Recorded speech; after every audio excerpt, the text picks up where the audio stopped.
Hi friends, வணக்கம். இன்றைக்கி நம்ம பச்சரிசி மாவில் ஈஸியாக சிம்பிளாக முறுக்கு எப்படி செய்கிறதுன்னு பார்க்கலாம்.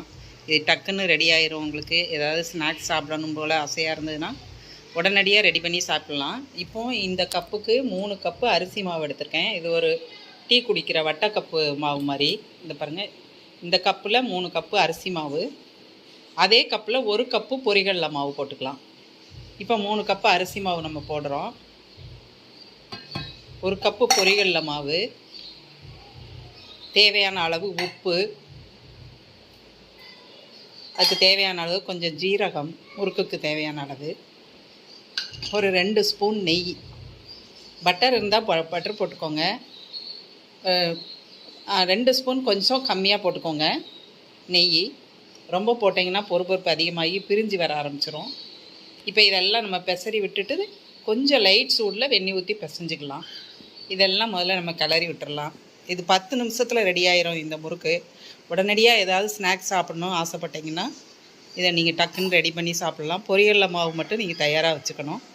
இது ஆல்ரெடி பச்சரிசி மாவு நீங்கள் கடையில் வாங்கினதாக இருக்கட்டும், இல்லை வீட்டில் இருக்கிற மாவாக இருந்தாலும் ஓகே தான். இப்போ இது நம்ம பெசரி விட்டுட்டு கொஞ்சம் லைட் சூடில் வெந்நி ஊற்றி பிசைஞ்சிக்கலாம். இப்போது நெய் ஊற்றி உப்பு எல்லாம் நம்ம கிளறி விட்டுட்டோம். போட்ட ஜீரகம் எல்லாத்தையும் பொரிகடலை மாவு கலந்து விட்டாச்சு. இப்போ நம்ம இந்த லைட் சூடில் வெந்நி வச்சுருக்கோம் இல்லையா, அதை கலந்து கொஞ்சம் கொஞ்சமாக ஊற்றி கிளறி பிசைஞ்சிக்கலாம். இது முறுக்கு புளிகிற அளவுக்கு நம்ம இந்த வெந்நி சேர்த்துட்டு பிசைஞ்சிக்கணும். ரொம்ப இறுக்கமாக இல்லாமல் ஓரளவுக்கு லூஸாக இருக்கிற மாதிரி பார்த்து பிசைஞ்சிக்கோங்க. நீங்கள் எந்த கப்பு எடுத்தாலும் அந்த கப்புக்கு 3 கப்பு பச்சரிசி மாவு, 1 கப்பு பொரிகடலை மாவு சேர்த்துக்கோங்க. நீங்கள் காரம் முறுக்குக்கு போடுவீங்களா இருந்தீங்கன்னா கொஞ்சம் காரம் மிளகாத்தூள் சேர்த்துக்கோங்க. நான் இப்போ எதுவும் சேர்க்கல, வெறும் ஜீரகம் மட்டும்தான் சேர்த்துருக்கேன். இப்போ அப்படியே முறுக்கு நம்ம புழிஞ்சிடலாம். இதை பிசைஞ்சிட்டு அப்படியே எண்ணெய் சட்டியை காய வச்சு முறுக்கு புழிஞ்சிடலாம். பிசைஞ்சிட்டு காமிக்கிறேன் பாருங்கள். கொஞ்சம் கொஞ்சமாக தண்ணி ஊற்றி பிசையலாம். பாருங்கள் ஃப்ரெண்ட்ஸ், இப்போ நம்ம மாவு பிசைஞ்சாச்சு. அது பாருங்கள் எப்படி எந்த ஸ்டேஜில் இருக்கணும்னு பாருங்கள். அது கையை வச்சு நீங்கள் அமுக்கி பார்த்தீங்கன்னா சாஃப்டாக இருக்கிற மாதிரி இருக்கணும்.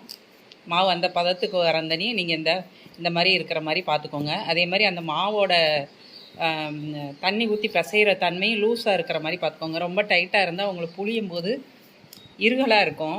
இந்த ஸ்டேஜில் நீங்கள் உப்பு உங்களுக்கு போட்டு வாயில் போட்டு மாவை பார்த்துக்கோங்க சரியாக இருக்கான்னு.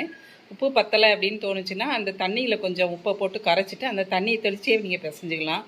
இதுக்கப்புறம் நீங்கள் உப்பு பத்தலைன்னு சொல்லி உப்பாக போட்டிங்கன்னா அது ஒரு இடத்துலையா போய் தங்கிக்கணும்.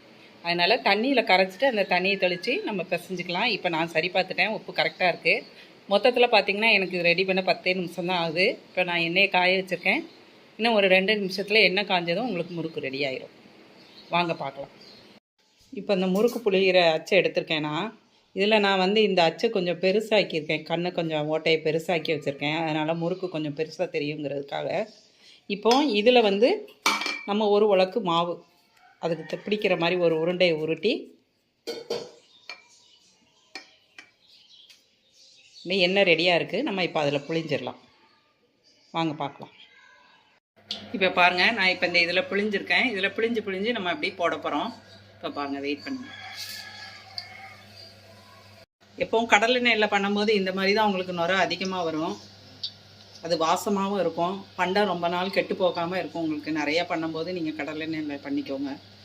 ரொம்ப நல்லாயிருக்கும், டேஸ்ட்டும் இருக்கும். இப்போ நீங்கள் கொஞ்சம் திருப்பி விட்டுக்கலாம். கொஞ்சம் இதானதுக்கப்புறம் இல்லைன்னா நொறுங்க ஆரம்பிச்சிரும். திருப்பி விடலாம். தீயை மீடியம் ஃப்ளேம்லேயே வச்சுக்குவோம். நம்ம ஹை ஃப்ளேமில் வைக்க வேண்டாம். ஏன்னா இது மாவு எல்லாமே நம்ம வெந்நி ஊற்றி பிசைஞ்சிருக்கிறதுனால ரொம்ப பொறுப்பு இருக்கும். டக்குன்னு கருகிடக்கூடாது. அதனால் மீடியம் ஃப்ளேம்லேயே வச்சுக்கலாம். இப்போ முறுக்கு வெந்தது நான் உங்களுக்கு காட்டுறேன். இப்போ பாருங்கள், இப்படி நுரை அடங்கின உடனே நம்ம இதை எடுத்துடலாம். இப்போ இந்த முறுக்கு வெந்துருச்சு. இப்போ நம்ம இதை எடுத்துடலாம். ரெடி ஆகிட்டு.